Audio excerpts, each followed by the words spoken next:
Hey guys, Cherokee, I'm back in the video, and today we are talking about Smackdown, which we had some ups and downs. Now, number one, open up the show, we had Paul Heyman, and I don't like the fact that Paul Heyman is over here being not only the Oracle, but the advocate.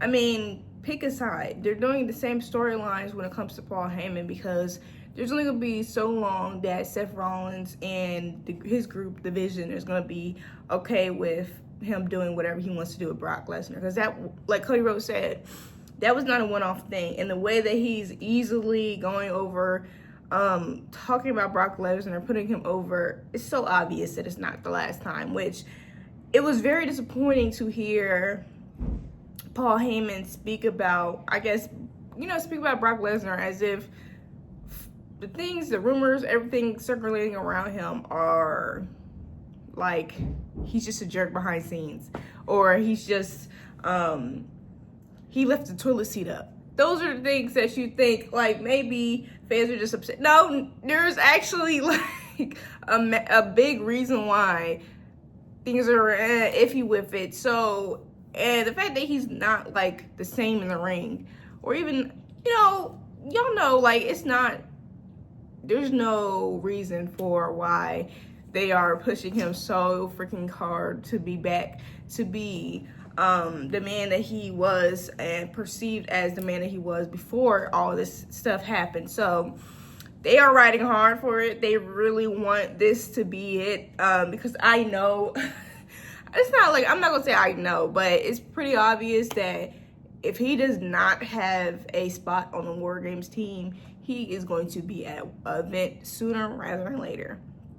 And that's really kind of disappointing, because it's like, we saw what happened at WrestlePalooza. We all saw it. The fans see it. The fans are vocal about WrestlePalooza as well. So, not really here for that. But I did like seeing Cody Rhodes interacting with the Vision other than just Seth Rollins, because at the end of the day, he's not just going against Seth Rollins at Crown Jewel. He's going against the Vision. He's going against the people that have taken out Roman Reigns, has made the Uso, LA Knights, and Jimmy Uso's life a living hell. So to see them kind of interact with them after Monday, I liked it. One thing about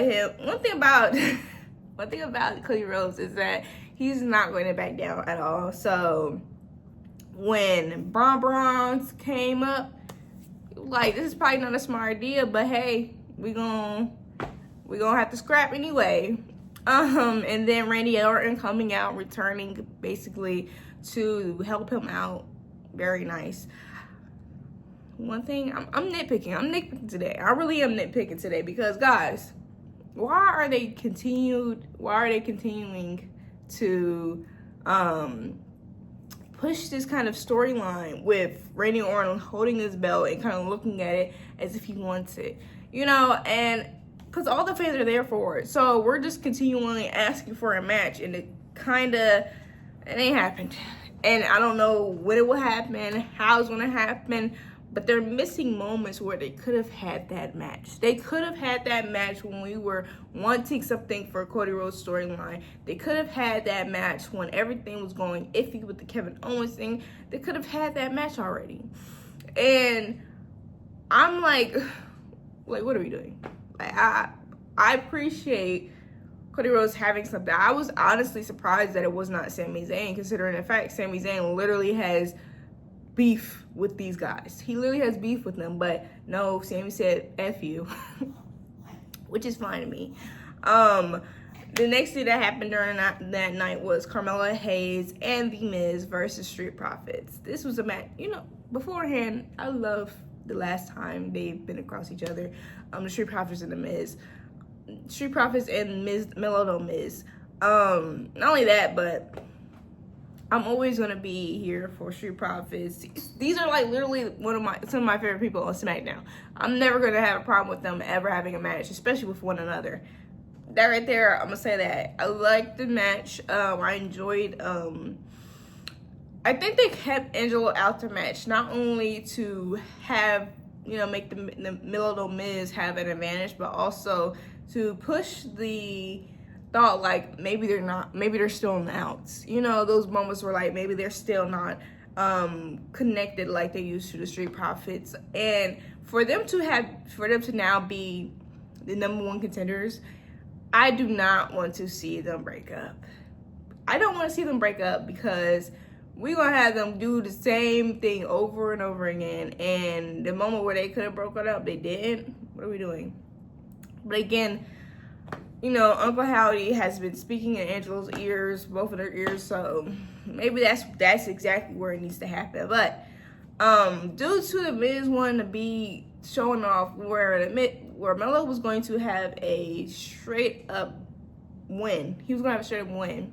But the Miz tried to take his spotlight, so Melo deciding this is the moment where I'm about to put my foot down. Just too many times he stopped him from going to the ring, which stopped them from getting a pin on the Street Profits, which means sometimes that happens. And Melo literally just decided to say F it. He did not help the Miz before he got pinned. He just, all right, man. So Melo and Miz most definitely kind of over, pretty much over. I don't know, even if they decide to push the storyline further, I don't know how they're gonna do this, but I'm excited to see the Miz go against Melo because it won't be a one-off match. If they have a feud, it's not going to be a one-off match. And this makes it more probable for the Melo to be on a PLE. And that's what I want. I want to see Melo in a singles match on a PLE. Since we were playing games and we didn't put Andrade versus Melo on a PLE when they needed to. They literally needed to, but they didn't. Fine. I got it. But here we are. Drew McIntyre, bless his heart. Bless his heart. Like he has a little bit of a point, but at the same time, what referee really gonna let you like full blown kick somebody into a monitor and they're the champion? Like they have to walk away from this. Y'all both need to walk away from this, and that's still a dangerous thing for anybody. It's not an Extreme Rules; it's a regular match. So. Referee's discretion. I can't be mad at that. He literally could have been like, all right, bet you don't want me to do this. Let me just do something else because Cody Rhodes he has a second of cool time. If he has a second of cool down time, you're effed. You're literally effed because Super Cody don't lose. He don't miss. I'm sorry. He don't. I don't know. I don't know why. I'm not mad at it. It makes sense. Like, it makes sense for the people in the back to kind of look at Drew McIntyre and be like, bro, you get all these opportunities and you continue to cry and moan about what you can't have and your losses and whatever. So for Jacob Fatu, having his personality, him coming out and being like, shut up, and confronting him, I enjoyed that. I liked it because what has Jacob done for real, like a single, like this is the moment where there's no Jimmy, there's nobody. This is just Jacob. I'm here for whatever they're gonna do. I know that Drew McIntyre has been cast in a role, so I don't know when he'll be actually shooting the movie, which congratulations to Drew McIntyre. He deserves that. He honestly does deserve a title too. It just doesn't make a point to have this heel continue to lose, and you're not going to have any credibility with Drew McIntyre if he continues to lose when it really matters. But this is a moment where Jacob builds up his credibility if he's able to consistently beat Drew McIntyre by himself. That would be good. B-Fab and Michin versus Julia and Kiana. Now, I'm gonna be real. I think B-Fab and Michin really need to be in that tag team division. Period. They need to build them up to beat Alexa and Charlotte. Because we don't have any tag teams like that. We don't have any set tag teams. And for Michin has, like, she has all the skills in the ring, and I also think that she's perfect for the mid-card, but B-Fab also needs to build up all those skills and everything, because I think B-Fab, she got it in her. She literally has it in there. But as always, I enjoy seeing them work in a match. Javon Evans versus Sami Zayn. Need I say more? Need I say more? Need I say more? Need I say more? Not really, but I will. I keep telling y'all, I'll continue to tell y'all this. So when the time comes when there's moments where you see it for yourself, you're like, Key said it first. Javon Evans, he is one. He is like 1 in a million. He's literally himself, original. But his skills, the way he moves in the ring, and the way I think he can connect with the audience, it is alike to Jeff Hardy. It's so alike to what Jeff Hardy was doing and his vibe and his originality and all of that, because that Javon has it. Like, literally, he's 21 years old. He's making fellow 21-year-olds look crazy. Like, literally, I'm like, oh, we're the same age. Wow. Because he's just so freaking good. He's so freaking good. He's been in this game for a long time, but also he's getting so close to getting the NXT title. I hope when it's time that Femi has to go to the main roster, if Javon doesn't go the same time that T does, that Javon gets that NXT title. That's just my personal opinion. I'm sorry, that's my personal opinion. But Javon had a strong showing in this match. Not only that, but he also like kind of close to how Carmelo's last match and Ray's last match went with Sammy. They had the upper hand for the beginning and part of the match. Javon Evans was given.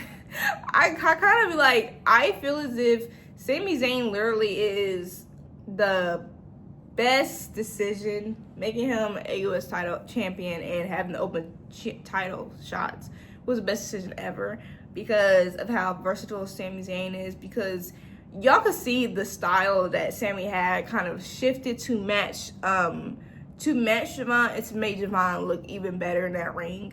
So that beautiful. I enjoyed it. I ate it up.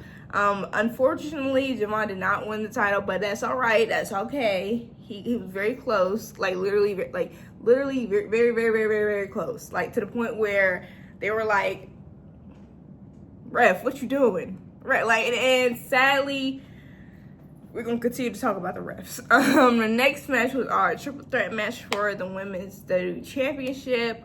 Very disappointed in the ending, in the outcome. I'm not going to say the ending, the outcome, because this Tiffany Stratton reign literally seems like I am being held hostage. And that's no disrespect to Tiffany. It's no disrespect to the women or nothing like that, because they might just be in a tricky situation when it comes to creative. But when it comes to this title, they're not properly allowing Tiffany to, I don't know, be champion. She says a little bit in the backstage or says something. It's Tiffany time, but nobody's gonna beat me. My champion, she does not kind of grow in any complexity as being a champion. The title to me is literally just jewelry. It's not her credibility, all that. To me, it has not changed too much, and that's sad, because it's she fought against Charlotte, she fought against Trish, she's fought against all these women, but it's I'm still seeing you the same way as I did when you beat Nia, when you got that Money in the Bank. I still see you the same way. So there's nothing other than who you are. There's nothing more with that title, and it's really disappointing, because I feel and I ain't gonna lie, from the landscape, when Naomi didn't win that title from her, I said, ugh, things look fishy. But it is what it is. And Nia Jax, I wouldn't mind her having the title. I wouldn't mind Jay having the title. Anybody could have the title. I just don't want to have Tiffany see the title anymore, because we've seen the same type of things. But that's neither here nor there. This match was a lot. It was a lot. I could tell the women, they tried their best. They did what they could. And I appreciate that. But there were moments where, okay, the counting of the referee, she just did her job, number one. Nia was supposed to kick out, but she didn't kick out, and she delayed her kick out. I think it's because possibly, I don't know if this is before she busted her open. I think she may have busted, no, I don't, yeah, I think Nia busted Jade open at this point. So she was probably just thinking about that and forgot to kick out. So I give her that. But in that match, Jade got busted open, and I think that this could set up for a moment where people, if they allow Jade to, if Jade used, like, Jade said something on camera, which I don't remember what she said.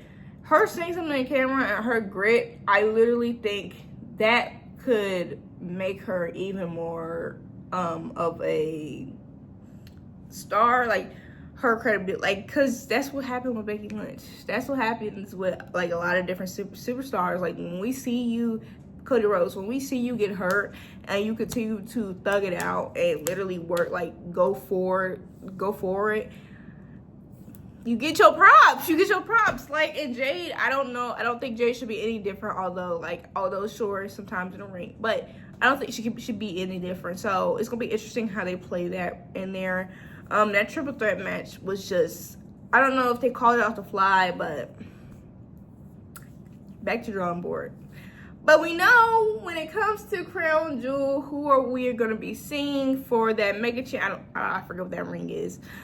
We know who we're going to be seeing. That's Stephanie Vaquera versus Tiffany Stratton. I am rooting for Stephanie Vaquera because she's been having a heck of a year, and why not continue it on? Why not push it forward? But you guys let me know how you guys felt about SmackDown. I will see you guys in the comments. Thank you for watching. Please like, comment, share, and subscribe, and I'll see you guys next time. Bye.